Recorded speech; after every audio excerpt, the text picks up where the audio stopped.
मैं बहुत बड़ा देशभक्त हूँ। गांधी और अम्बेडकर मेरे आदर्श है, वो मेरे हीरो है। मैं कोई लॉ नहीं तोड़ूंगा और जो लॉ तोड़ेगा उसको मैं अपने साथ नहीं रखूंगा।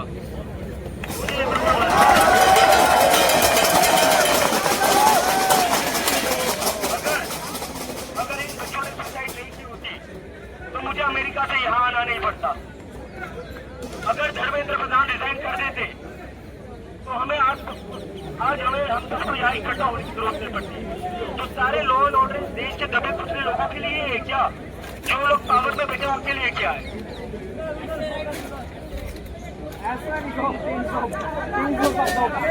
थर्ड स्टेज कैंसर का पिता कह रहे हैं हम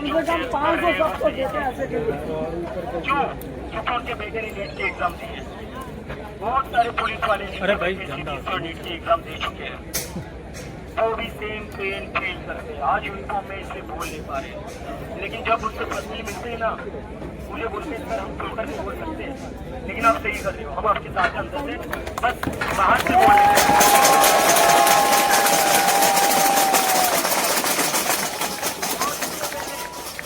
इससे पहले कोई डायरेक्टिव चला दे, मैं नियम को 5 बजे के बाद प्रोसेस करके ये वो मेरे खुद के भाई पुलिस में है, नक्सल एरिया में मेरे खुद के भाई डिप्लॉयड है, तो मेरे ऊपर ये टैग बिल्कुल मत लगाइए।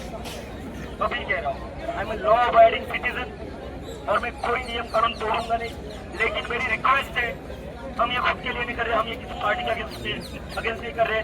मैं आकांक्षा चतुर्वेदी के घर जाकर आया था, 18 साल की लड़की है जिसने सुसाइड किया था। मैं प्रदीप मेघवाल के माता पिता से मिला हूँ जिसने सुसाइड किया था, उसकी बहन ने मेरे हाथ में हस्तियां थमाई, उसकी बहन ने मेरे हाथ में हस्तियां थमाई। मुझे समझ नहीं आया मैं उस समय पर कैसे रिएक्ट करूं।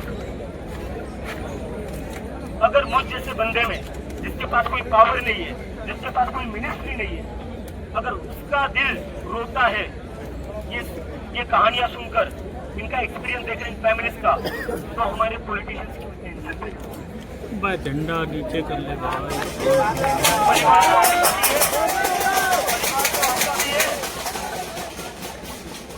आकांक्षा चतुर्वेदी के फैमिली से मैं मिल रहा था। आकांक्षा के पिता पैरालाइज हो, एक हार्ट अटैक आकर गया। छोटा सा केटरिंग का बिजनेस चलाते थे, वो नहीं चला। क्यों? क्योंकि अब बॉडी पैरालाइज हो चुकी है। आकांक्षा का छोटा भाई है 9 साल, 9th क्लास में अभी। आकांक्षा के पिता मुझे बता रहे थे कि वो बेटी मेरे घर का दिया थी। पहली बात तो मैं सलाम करता हूँ उस पिता को। कितने बाप इस देश में जो अपनी बेटी को अपने घर का दिया कहते हैं।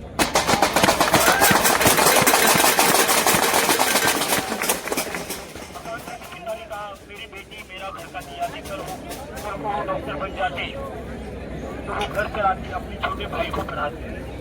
तो फिर मैंने उनसे पूछा सर आपने कर्जा कितना लिया, आपने कोई कर्जा लिया है या कैसे अपनी फंडिंग करी थी अपनी बेटी की एजुकेशन की? तो उन्होंने कहा उन्होंने उधार लिया था कोई 200 से, और 1 बीघा जमीन बेचनी पड़ेगी। अब जो इंसान पैरालाइज है, जिसके घर में कोई और कमाने वाला नहीं है, वो अब ये कर्ज कैसे चुकाए? और जब मैंने उनसे पूछा क्या सरकार से किसी ने आपको कांटेक्ट किया, कोई हेल्प प्रोवाइड करी या हेल्प ऑफर करी?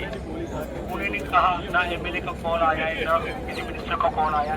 खास बात यह है कि दिल्ली के जो सीएम है देवेंद्र फडणवीस, जो चीफ मिनिस्टर है, वो आकांक्षा के घर से बस 500 मीटर की दूरी पर है, 500 मीटर की दूरी।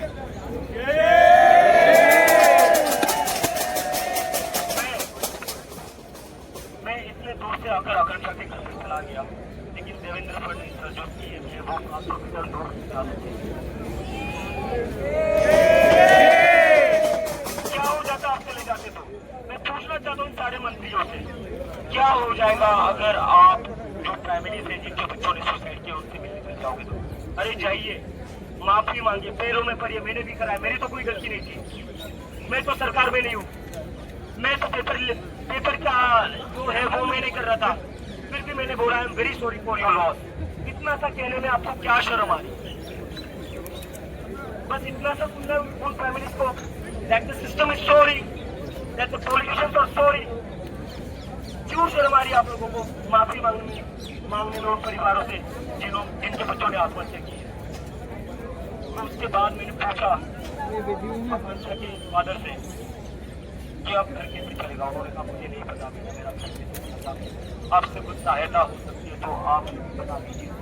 मैंने कहा सर मेरे पास तो पैसा नहीं है, what I can do is I can use this platform to ensure to raise this demand that the government should give at least ₹1 crore as compensation to all the families.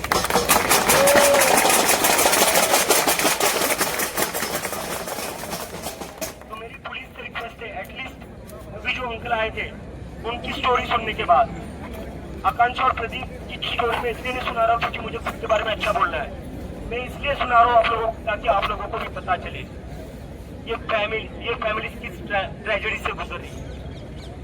आज अगर हम इन families के साथ खड़े नहीं रहेंगे तो ये परिवार सड़कों पर आ जाएंगे। 15-15 लाख का कर्जा लिया है, बहुत सारे पुलिस वालों के बच्चों भी पढ़ते होंगे, अभी डिग्री कर रहे होंगे, मेडिकल जेई में होंगे या नीट में होंगे, आपने भी कर्जा लिया होगा। सर मुझे पता है आप लोगों की भी तनख्वाह ज्यादा नहीं होती है, आपको भी आपके बच्चों को पढ़ाना पड़ता है तो लोन ही लेना पड़ता है। मुझे कैसे पता, मेरे खुद के रिश्तेदार बहुत सारे पुलिस में, वो बताते 20-25 हजार की नौकरी में कुछ नहीं होता, तो बच्चों को पढ़ाने के लिए आप लोगों को भी कर्जे लेने पड़ते हैं। तो बस एक बार आकांक्षा के परिवार में, प्रदीप मेघवाल के परिवार में, ऋतिक के परिवार में, अपने आप के परिवार को देखिए और प्लीज हमें प्रोटेस्ट करने दीजिए। अगर जंतर मंतर नहीं तो कोई और वेन्यू दे दीजिए, हमें बस न्याय चाहिए, आप हमें न्याय दे दीजिए इसके लिए, हमें और कुछ नहीं चाहिए। हम पॉलिटिक्स करने नहीं आए, हम यहाँ पे इलेक्शन कर रहे हैं,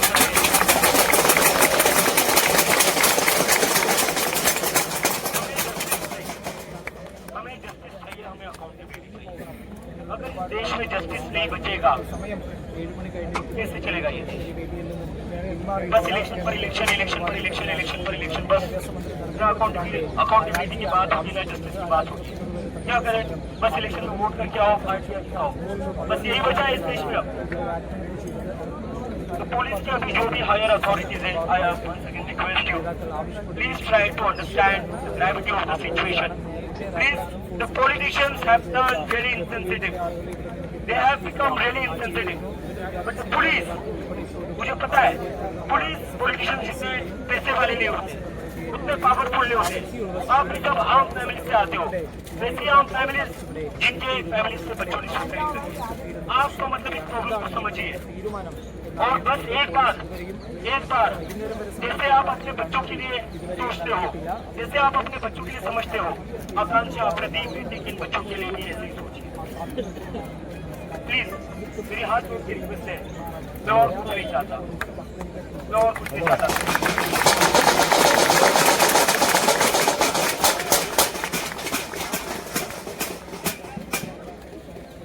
आपको कहीं से भी लग रहा होगा मैं गलत कह रहा हूँ तो आप मुझे बता दीजिए सर, मैं सारे पुलिस वालों से पूछ रहा हूँ। आपको कहीं से भी लग रहा है अगर मैं कुछ गलत बात कर रहा हूँ तो आप अभी के अभी मुझे अरेस्ट कर दीजिए। लेकिन सर, जितने पुलिस वाले पुलिस बने हुए हैं, मेरा भाई सर प्लीज सुनिए, मेरा भाई खुद पुलिस एंट्रेंस एग्जाम दे रहा था, कभी रिजल्ट वक्त पर नहीं आया, उसकी एज लिमिट निकल कर चली गई। आप वो कंपनी में 15,000 पर काम कर रहे हैं सर, तो मुझे पता है आपकी तकलीफ।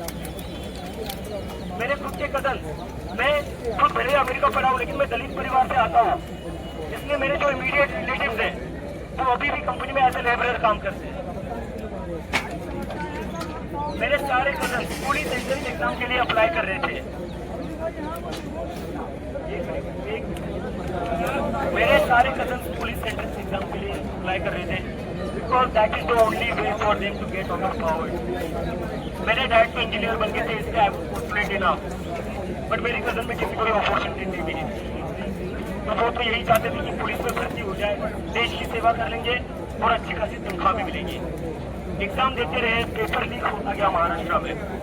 एक तो पुलिस भर्ती हुई नहीं 2-3 साल तक, जब हुई तो पेपर एक बार लीक हो गया, दूसरी बार 2 साल तक रिजल्ट ही नहीं आया। उस चक्कर में एज लिमिट निकल गई मेरे भाइयों की। आज क्या कर रहे हैं, 15-15 हजार पर कंपनी में जॉब कर रहे हैं। और ये बस मेरे भाइयों की स्टोरी नहीं है, ये बस मेरे कजन की स्टोरी नहीं है, ये 80% इंडिया के show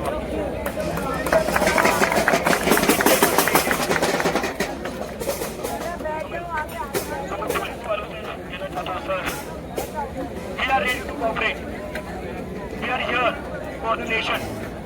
What we are doing here is trying to have a better future for this country. Now, all we need is your support. Because I believe you have also joined the forces for the very same reason.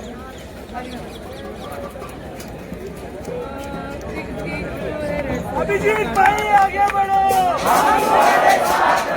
Abhijit भाई आगे बढ़ो।